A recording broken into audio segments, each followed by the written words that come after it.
ನೋಡಿಗೆ ಸಾಥ್ ಕೊಟ್ಟಿರುವಂತಹ ಚಿತ್ರಣ. ಒಟ್ಟು 5 ಆನೆಗಳು ಈ ಬಾರಿಯ ಜಂಬೂ ಸವಾರಿಯ ಮೇನ್ ಅಟ್ರಾಕ್ಷನ್. ಆನೆಗಳಿಲ್ಲದಂತಹ ಜಂಬೂ ಸವಾರಿಯನ್ನ ನೆನಪು ಮಾಡಿಕೊಳ್ಳಿಕ್ಕೂ ಕೂಡ ಊಹೆ ಮಾಡಿಕೊಳ್ಳಿಕ್ಕೂ ಕೂಡ ಸಾಧ್ಯವೇ ಇಲ್ಲ. ಹಾಗಾಗಿ ಒಂದಲ್ಲ ಒಂದು ಆನೆಗಳು, ಈಗ ಒಂದು ಆನೆ ಅರ್ಜುನನಿಗೆ ಈಗ ವಯಸ್ಸಾಯಿತು ಅಂತಿದ್ದ ಹಾಗೆ ಇನ್ನೊಂದು ಆನೆ ನೆಕ್ಸ್ಟ್ ಯಾರು ಅಂಬಾರಿಯನ್ನ ಹೊರೋರು ಅನ್ನೋದನ್ನ ಪ್ರಿಪರೇಷನ್ಸ್ ಅನ್ನ ಮುಂಚೆನೆ ಮಾಡ್ಕೊಂಡ್ಬಿಟ್ಟಿರ್ತಾರೆ. ಹಾಗಾಗಿ ಈ ಬಾರಿಯ ಜಂಬೂ ಸವಾರಿಯಲ್ಲಿ ಮೊದಲ ಬಾರಿಗೆ ಆ ಒಂದು ಅಂಬಾರಿಯನ್ನ, ದೇವಿಯ ಉತ್ಸವ ಮೂರ್ತಿಯನ್ನ ಹೊತ್ತು ಹೆಜ್ಜೆ ಆಗ್ತಾ ಇದ್ದಾನೆ ಅಭಿಮನ್ಯು.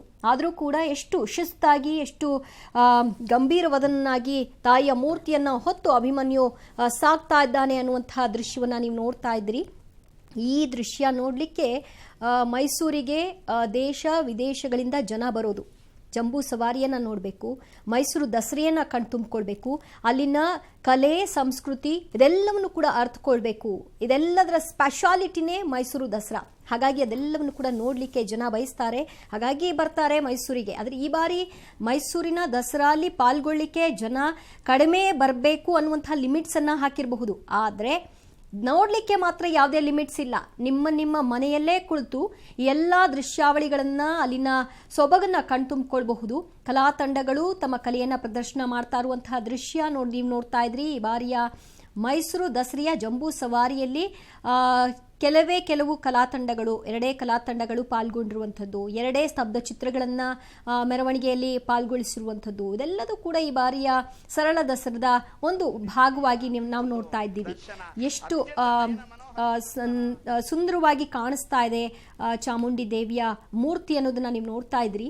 ನಿರಂತರ ನವರಾತ್ರಿಯ ಆಚರಣೆ ಸ್ಟಾರ್ಟ್ ಆದಾಗಿಂದಲೂ ಕೂಡ ಒಂದಲ್ಲ ಒಂದು ಅಭಿಷೇಕಗಳು, ಒಂದಲ್ಲ ಒಂದು ವಿಶೇಷ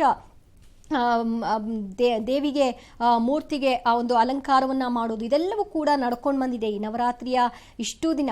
ಕೊನೆಯ ದಿನ ಇವತ್ತು ವಿಜಯದಶಮಿ. ಎಲ್ಲ ಒಂದು ದುಷ್ಟಗಳನ್ನು ಕೂಡ ಸಂಹಾರ ಮಾಡಿ ವಿಜಯದ ಸಂಕೇತವಾಗಿ ಇವತ್ತು ವಿಜಯದಶಮಿಯನ್ನ ಆಚರಣೆ ಮಾಡಲಾಗ್ತಾ ಇದೆ. ಈ ವಿಜಯದಶಮಿಯ ಭಾಗವಾಗಿ ಎಷ್ಟು ಕಂಗೊಳಿಸ್ತಾ ಇದೆ ಮೂರ್ತಿ ಅನ್ನೋದನ್ನ ನೀವು ನೋಡ್ತಾ ಇದ್ರಿ. ದೇವಿಯ ಉತ್ಸವ ಮೂರ್ತಿ ಇದು. ಅಭಿಮನ್ಯು ಹೊತ್ತು ಸಾಕ್ತಾ ಇರುವಂತಹ ಈ ಮೂರ್ತಿಗೆ ಮುಖ್ಯಮಂತ್ರಿ ಯಡಿಯೂರಪ್ಪನವರು ಪುಷ್ಪಾರ್ಚನೆಯನ್ನ ಮಾಡಿದ್ರು. ಅವರ ಜೊತೆಗೆ ಡಿಸಿ ಕೂಡ ಪಾಲ್ಗೊಂಡು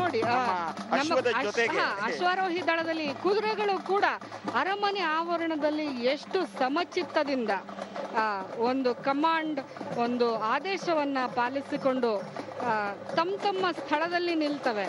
ಇಷ್ಟೆಲ್ಲ ವಾದ್ಯ, ಇಷ್ಟೆಲ್ಲ ಜನಗಳು, ಇಷ್ಟೆಲ್ಲ ಶಬ್ದ, ಇಷ್ಟೆಲ್ಲ ಸಂಭ್ರಮ, ಇದು ಅವಕ್ಕೆ ಏನಾದರೂ ಒಂದಷ್ಟು ವಿಚಲಿತರನ್ನಾಗಿ ಮಾಡ್ತಿದ್ರು ಸಹ ಅವು ಎಲ್ಲಿಯೂ ತಮ್ಮ ಹೆದರಿಕೆಯನ್ನಾಗ್ಲಿ ನಿಯಂತ್ರಣವನ್ನಾಗ್ಲಿ ಕಳ್ಕೊಳ್ಳುವ ಯಾವ ಚಿಹ್ನೆಯನ್ನು ತೋರಿಸ್ತಾ ಇಲ್ಲ, ಕಳ್ಕೊಳ್ಳೋದು ಇಲ್ಲ. ಹೀಗೆ 1 by 1 ಅಂತ ಈ ಮಾಡ್ಕೊಳ್ಳೋದು. ಇದು ಈ ಜಂಬೂ ಸವಾರಿಯ ಹೈಲೈಟ್ಸ್.